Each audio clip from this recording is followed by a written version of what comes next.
حضرت نے کہا کہ ٹھیک ہے، اس کو گھر لے کر جاؤ، کل لے کر آنا، کل بچے کو میں کہوں گا۔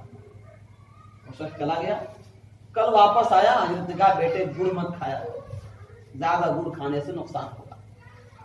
وہ آدمی پریشان کہ اسی بات کو کہنے کے لیے مجھے گھر واپس بھیج دیا، پھر دوبارہ ہم کو بلایا گیا، یہ بات تو کل بھی کہہ سکتے تھے۔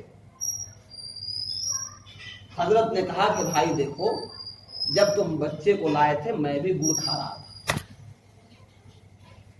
جس چیز پر میں خود عمل نہیں کر رہا ہوں اس کی دعوت میں کیسے دے دوں؟ وہ دعوت کارگر نہیں ہوگا، اس کا نقصان ہوگا۔ اگر میں آپ کو بولتا ہوں بھائی جھوٹ مت بولیے، اور آپ دیکھ رہے ہیں کہ میرے سامنے یہ بندہ جھوٹ بول رہا ہے، تو آپ کا میری باتوں پر کوئی اثر نہیں ہوگا۔ ہم یہ کہیں کہ بھائی جھگڑا مت کیجیے، جھگڑا کرنا بہت گناہ ہے، اور میں خود اپنے گھر میں جھگڑا کر رہا ہوں، ظاہر سی بات ہے کہ یہ دعوت جو ہے قابل قبول نہیں ہوگی۔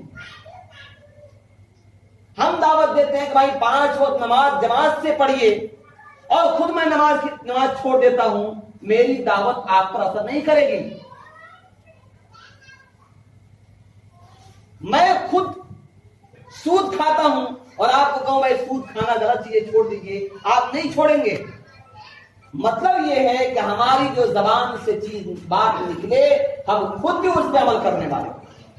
آج بڑے افسوس سے کہنا پڑ رہا ہے کہ ہمارا سب سے جو گھٹیا چیز ہمارے اندر ہے، ہمارا اخلاق کا معیار گھٹ گیا، ہمارے اخلاق بالکل بگڑ چکے ہیں، جبکہ اللہ کے نبی نے اسلام کا سب سے بلند ترین چیز جو چیز بتایا وہ کہا کہ سب سے اچھا اخلاق ہے۔ اسلام میں سب سے عمدہ چیز کیا ہے پوچھا گیا، نہ آپ نے نماز کو کہا، نہ آپ نے روزے کو کہا، نہ آپ نے زکات کو کہا، نہ آپ نے خیرات کو کہا، نہ آپ نے دعوت کو کہا، نہ آپ نے تبلیغ کو کہا، کسی کام کو نہیں کہا، سب سے پہلے کہا کہ اخلاق سب سے اعلیٰ چیز ہے۔ کیوں؟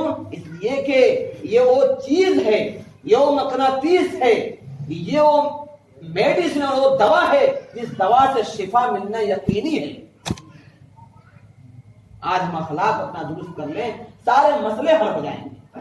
اخلاق درست کریں۔ اخلاق کا مطلب کیا ہے؟ ہم سے کوئی تکلیف میں نہ رہے۔ اب تکلیف کا مطلب ماننے کا یہ مت سمجھیے گا کہ ہم چلو بھائی اب ہم کل سے ہم سب کچھ کرنا شروع کر دیں گے، نہیں۔ لا طاعت لمخلوق فی معصیت الخالق، اللہ کی ناراضگی میں کسی مخلوق کی رضامندی کبھی قابل قبول نہیں ہوگی۔ جس عمل سے اللہ ناراض ہو جائے اس عمل کو کر کے کسی مخلوق کو راضی نہیں کیا جائے گا۔ مخلوق ناراض ہوتا ہے، ناراض ہو، پہلے اللہ کو راضی کرنا ہے۔ اس لیے کوئی ایسا عمل کل سے نہ کرنا شروع کر دے کہ ہمارا خدا ناراض ہو، مخلوق راضی ہو جائے۔ اور ایک بات یاد رکھیے، جس چیز سے اللہ ناراض ہوں گے مخلوق کو اس سے راضی نہیں ہو سکتی۔ الغرض میرے محترم بزرگ اور دوستو، جناب نبی کریم صلی اللہ علیہ وسلم نے اسلام کا جو تعارف کرایا، اسلام کا جو انٹروڈکشن کرایا، اسلام کی جو تعلیمات ہمیں دی ہے، وہ تعلیمات ہمارے لیے بہت ہی بہترین گائیڈ ہے اور بہت ہی بہترین راستہ ہے۔ اس پر اگر ہم عمل کرتے ہیں تو پوری زندگی میں ہمیں بھی سکون ہوگی اور اس دنیا میں رہنے والے دیگر انسانوں کو بھی سکون۔ ہم اپنے اخلاق کو درست کریں۔ ہم دیکھیں کہ ہمارے نبی ہمارے غیر مسلم بھائیوں کے ساتھ کیسا برتاؤ کرتے، کیا ماجرا تھا۔ اسلام آنے سے پہلے، اللہ کے نبی کو نبوت ملنے سے پہلے کا واقعہ سنیے۔ خانہ کعبہ کی تعمیر ہوئی، حجر اسود رکھنے کا معاملہ سامنے آیا۔ اب اس پہ ایک دم جنگ چھڑ گئی، حجر اسود ہم رکھیں گے، ہمارا قبیلہ رکھے گا، ہمارا قبیلہ رکھے گا۔ اتنی بات بڑھی کہ تلواریں نکل گئی۔ اس وقت اسلام نہیں آیا تھا۔ اب اللہ کے نبی تک یہ بات پہنچی تو اب بات ہوئی کہ کیسے کیا جائے۔ تو سب قبیلے کے لوگوں نے مل کر کہا کہ دیکھو محمد نام کے جو ایک انسان ہمارے درمیان ہے وہ نوجوان ہے، بڑا اخلاق کا اعلیٰ آدمی ہے اور بہت ہی اس کے اخلاق اچھے ہیں، امین ہے، سچ بولتا ہے، کبھی جھوٹ نہیں بولتا، کبھی دھوکہ نہیں دیتا، بڑا ہمدرد ہے، لوگوں سے ہمدردی کرتا ہے۔ چلو اس سے مشورہ کیا جائے کہ اس پتھر کو کیسے رکھا جائے۔ اللہ کے نبی کے پاس آئے، اللہ کے نبی نے اتنی حکمت سے اس مسئلے کو حل کیا، کہا کہ کام کیجیے، ہر قبیلے سے ایک ایک آدمی آ گیا۔ چنانچہ ہر قبیلے سے ایک ایک آدمی سامنے آ گئے اور آنے کے بعد اپنے اپنی چادر دی اور کہا کہ ہر آدمی اس چادر کو پکڑ لے، اور پتھر کو آپ نے اٹھا کے رکھ دیا اور کہا اس طرح سے پتھر کو ڈال دیا اور پتھر ڈال دیا گیا، سارا لفڑا اور سارا ہنگامہ۔ یہ نمونے پیش کرنے ہوں گے ہم۔ آج ہمارا حال یہ ہے کہ ہم تو آپس میں اس طرح بھیڑے ہوئے ہیں، ایک بھائی دوسرے بھائی کو مار رہا ہے، ایک چچا دوسرے بھتیجے کو مار رہا ہے، جو جس کو جہاں موقع مل رہا ہے اس پر ظلم کرتا ہے۔ ظلم کا الظلم ظلمات یوم القیامہ، حدیث پاک میں آتا ہے کہ ظلم جو ہے کل قیامت میں اندھیریوں کا باعث ہوگا، تاریکیوں کا باعث ہوگا۔ جو ظلم کرے گا اس کو اندھیر میں یعنی نرک میں جانا پڑے گا، اس کو جہنم میں جانا پڑے گا۔ جو انسان ظلم کرے، ظلم کرنے والے کو کبھی سورگ اور جنت نصیب نہیں ہوگا۔ اس لیے ظلم سے پرہیز کرنا چاہیے، اپنے اندر برداشت کی طاقت رکھیے۔ کوئی گالی دیتا ہے، اگر گالی دے کر خوش ہے تو آپ خاموشی سے سن لیجیے۔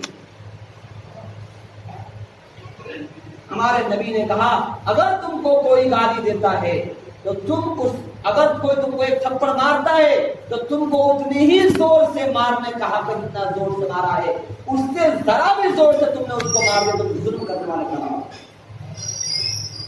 بہتر تو یہ کہ تم اس کو معاف کر دو، اگر معاف نہیں کرنا چاہتے ہو تو جتنے زور سے اس نے تمہیں مارا ہے اس سے ایک ذرا زور سے تمہیں مارا۔ یہ پورے دعوت اور تبلیغ اور اس پورے نظام پورے چلت پھرت کا کیا ہے؟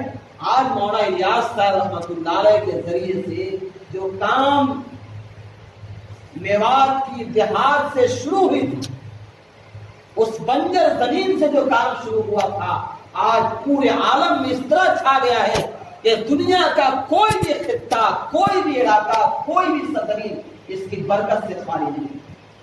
آخر وجہ کیا تھی؟ وہی مکارم اخلاق کے اعلیٰ معیار پر تھے، دعوت دینے گئے، کمزور تھے، دبلے تھے۔ ایک دیہاتی کو آپ نے سمجھانے کی کوشش کی، اس نے اتنا زور سے تھپڑ مارا کہ آپ بھی گر گئے، آپ پھر کھڑے ہوئے، ہاتھ جوڑ کے کہا بھائی بس ایک اللہ کی طرف تم کو دعوت دیتے ہیں، اس اللہ کو مانو، نماز پڑھو، اللہ کو راضی کرو، ظلم مت کرو، جھوٹ مت بولو، غیبت مت کرو، کسی کو ستاؤ مت، بس اس کے لیے ہم تمہارے پاس ہیں۔ مارنا ہے مار لو لیکن میری بات مانو۔ اس کی برکت سے آج اللہ تعالیٰ نے کیا اس عمل کو کتنا قبول کیا، اس کی مثال نہیں ہے۔ لیکن آج ہم اسی کو کرنے والے، اسی کام کو لے کر چلنے والے، آج ہمارے باتوں کا اثر کیوں نہیں ہوتا ہے؟ لوگ ہم سے کیوں دور ہوتے جا رہے ہیں؟ آج ہمارے باتوں کا اثر کیوں نہیں ہو رہا ہے؟ ہمیں اپنے اندر جھانکنا چاہیے، ہمیں غور کرنا چاہیے، لوگ کیوں ہم سے دور چلے جا رہے ہیں؟ یہ حقیقت ہے کہ لوگوں کے اندر بھی بہت سی کمیاں آ گئی۔ حدیث پاک میں آتا ہے، ایک حدیث ہے، ہمارے نبی نے کہا ان فی الجسد مضغہ اذا صلحت صلح الجسد كله واذا فسدت فسد الجسد كله الا وهي القلب۔ میرے نبی نے کہا کہ انسان کے جسم میں ایک لوتھڑا ہے، اذا صلحت جب وہ تندرست رہتا ہے، ٹھیک رہتا ہے، صلح الجسد كله تو جسم کا سب نظام درست رہتا ہے، واذا فسدت جب وہ بگڑ جاتا ہے، فسد الجسد کلو جسم کا سارا نظام بگڑ جاتا ہے۔ الا اٹینشن، توجہ دو، الا وہی القلب، کیا ہے؟ دل ہے۔ انسان کا دل بنتا ہے سارا نظام بنتا ہے، انسان کا دل بگڑتا ہے سارا نظام بگڑتا ہے۔ یہ تو آخرت کے حساب سے بھی ہے اور دنیا کے حساب سے بھی دیکھ لیجئے، جس کا ہارٹ ٹھیک ہے اس کا صحت ٹھیک ہے، جس کا ہارٹ گڑبڑ سارا نظام ہے۔ ہارٹ کی بیماری، ہارٹ میں ہوا اور چلے گئے، ہارٹ میں ہوا اور چلے گئے، ہارٹ میں ہوا اور چلے گئے۔ کیوں ہوا؟ آج ظلم کا پیسہ اور دھوکہ کا پیسہ اور غبن کا پیسہ، نہ جانے کیسے کیسے مال ہم جمع کر رہے ہیں اور اس مال سے ہم کھا رہے ہیں، اور جب انسان حرام مال کھاتا ہے اس کا دل سیاہ ہو جاتا ہے، پھر اچھی بات بھی اس کے دل پر اثر نہیں کرتی۔ آج ہم جس سے بات دعوت لے کر جا رہے ہیں اس کا دل بھی بگڑا ہوا ہے اور خود ہمارا اخلاق بھی بگڑا ہوا ہے۔ ظاہر سی بات ہے، نہ اسے ادھر لوہا ہے نہ ہمارے پاس مقناطیس اور چمبک ہے، کھچاؤ کیسے ہوگا؟ اس نے تو اپنے دل کو کالا کر کے لوہا کر لیا اور ہم بھی لوہا ہی لے کر جا رہے ہیں، تو لوہا میں سٹے گا نہیں، ایک تو کم سے کم چمبک چاہیے۔ میرے محترم اور دوستو، قرآن و حدیث کو سامنے رکھا جائے، اللہ کے نبی صلی اللہ علیہ وسلم کے عمل کو سامنے رکھا جائے، حضرات صحابہ کرام کی زندگی کو سامنے رکھا جائے، تو ہمیں جو رہنمائی ملتی اور رہنمائی نہیں ہے کہ جو دین پھیلا ہے، جو دین کی تقویت ہوئی ہے، وہ سب سے بڑی چیز ہے اخلاق، اور دوسری چیز تھی دعا۔ ہمارے نبی کا اخلاق دنیا میں سب سے اعلیٰ، اور اس کے اوپر آپ دعا کر رہے ہیں اللہم اعز الاسلام بعمر بن الخطاب، اے اللہ اس اسلام کو قوت دے عمر بن الخطاب کے ذریعے سے۔ بتائیے، سوچئے، اللہ کے نبی دعا کر رہے ہیں کس کے لیے؟ عمر کے لیے، کہ اللہ عمر کو آپ توفیق دیجئے تاکہ وہ دین اسلام میں داخل ہو کر اسلام کو قوت پہنچائے۔ اور آپ کا اخلاق بھی کیسا ہے؟ ان تمام چیزوں نے مل کر اسلام کو پھیلایا، پھیلایا۔ آج اسلام کے ماننے والے لوگوں نے اسلام کو جو بدنام کیا ہے، کل اللہ کے سامنے اس کا حساب دینا ہوگا۔ ایک بات یاد رکھیے، ہماری نمازیں کم ہو جائے، ہو سکتا اللہ معاف کر دے، ہمارے روزے کم ہو جائے اللہ معاف کر دے، ہمارے حج کم ہو جائے اللہ معاف کر دے، حقوق اللہ ہو سکتا معاف کر دے، حقوق العباد جو ہم نے کوتاہی کی ہے وہ اللہ ہمارا معاف نہیں کرے۔ حقوق العباد، نہ ہمارے معاملات درست رہے، نہ ہمارے معاشرت درست رہے، نہ ہمارا بول درست رہا، نہ ہمارے اخلاق درست رہے، ان تمام چیزوں کی کمیوں نے آج ہمیں پورے دنیا کے اندر ایسا بدنام کیا کہ کہیں دور دکھانے کے لائق نہیں۔ یہ ہمارا کام تھا، آقا جھگڑا ہمارے ہاں، لڑائی ہمارے ہاں، بھائی بھائی میں لڑائی، گھر بٹا ہوا ہے، ایک ایک دھوڑ زمین کے لیے ایک دم کاٹ اور مار چل رہا ہے۔ جب مر کر جب انسان کی موت آئے گی، بس 4 ہاتھ لمبی زمین میں دفن ہو جانا ہے، یہاں سے کوئی کچھ لے کر گیا ہے نہ جائے گا۔ اس لیے میرے محترم بزرگوں اور دوستوں، باتیں بہت لمبی ہوتی رہیں گی۔ اگر ہم چاہتے ہیں کہ ہماری زندگی پرسکون ہو، ہم کو دیکھ کر لوگ اسلام کی دعوت سمجھے، ہم کو لوگ دیکھ کر یہ سمجھے کہ اسلام کے ماننے والے ہیں، یہ اسلام کا پہچان کرانے والا چاہتے ہیں، تو ہم پر لازم ہے کہ اپنے آپ کو صحابہ کرام کی زندگیوں سے ملانا ہوگا، اللہ کے نبی کی زندگیوں سے ہمیں اپنی زندگی کو میل کرانا ہوگا۔ جب ہماری زندگیاں اللہ کے نبی کی زندگی سے مل جائیں گی، جب ہماری زندگی اللہ کے نبی کی زندگی سے مل جائے گی، تو اللہ کے نبی کے جو ہے کیا بولتے ہیں اس کے بعد اس کی نصرت آئے گی، اللہ کی مدد آئے گی، اور پھر ہماری بات بھی اثردار ہوگی۔ ایک واقعہ سنیے، ابی بن سلول نام کا ایک منافق تھا، یہ بہت ہی بھینکر اور خطرناک قسم کا منافق تھا۔ اللہ کے نبی کو بہت تکلیف کیا، بہت ستایا۔ جب اس کی موت کا وقت قریب ہوا تو ان کا ایک بیٹا تھا جن کا نام تھا عبداللہ، وہ بہت پکے مسلمان تھے، وہ بے چین تھا، مرد موت میں بہت تڑپ رہا تھا۔ وہ بیٹا دوڑتا ہوا اللہ کے نبی کے پاس آیا اور کہا کہ اللہ کے نبی، میرے والد کا انتقال ہو رہا ہے، آپ اپنا کرتا دے دیجیے۔ اللہ کے نبی نے فوراً کرتا نکالا اور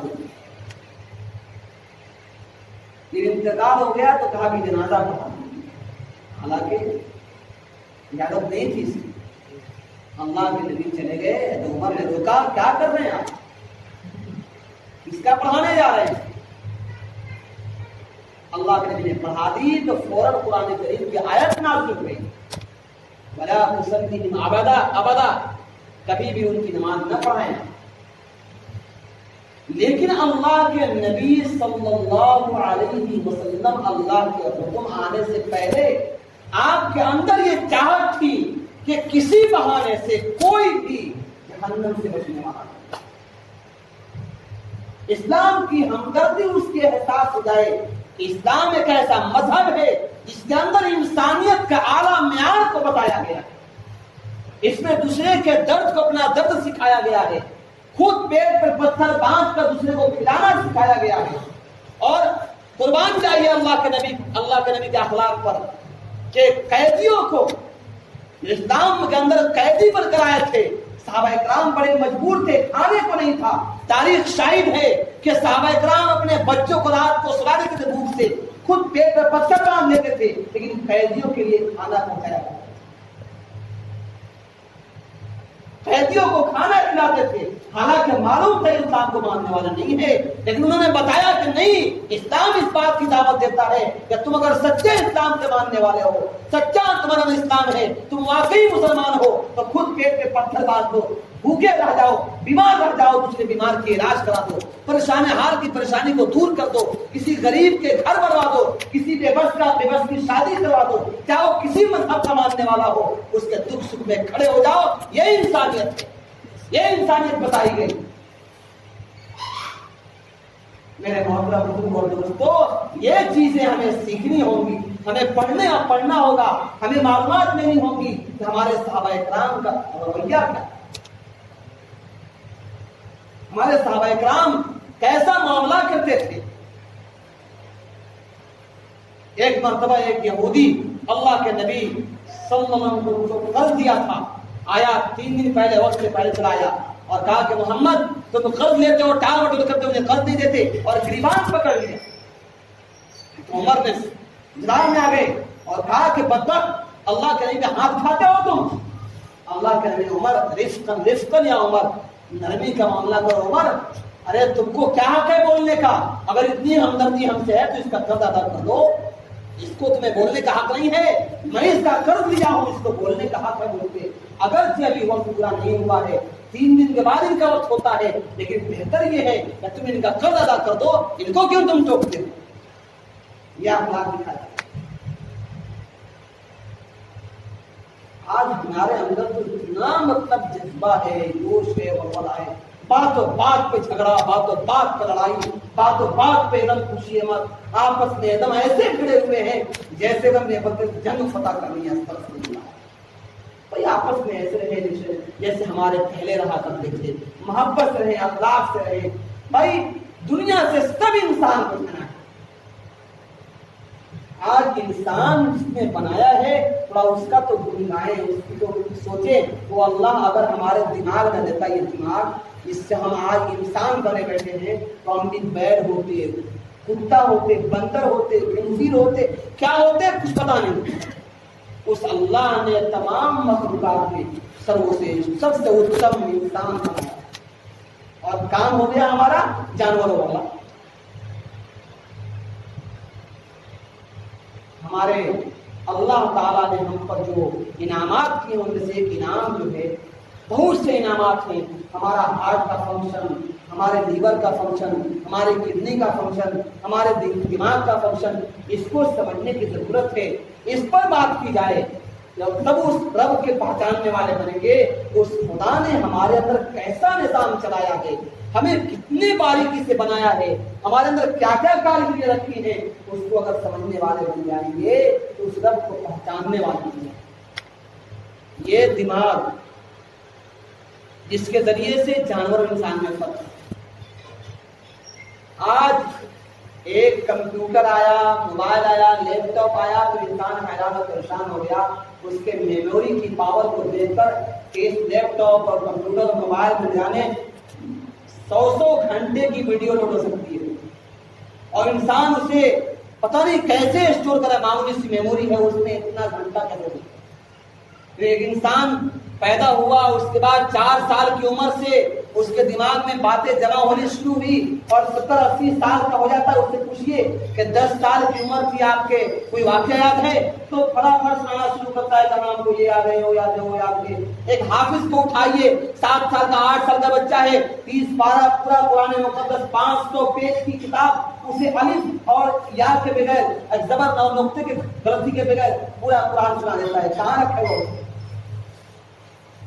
جھولا میں رکھا اس کو، کہاں رکھا اس کو؟ ہم تو موبائل دیکھ کے پریشان تھے کہ موبائل نے کیا رکھ لیا اس لیے.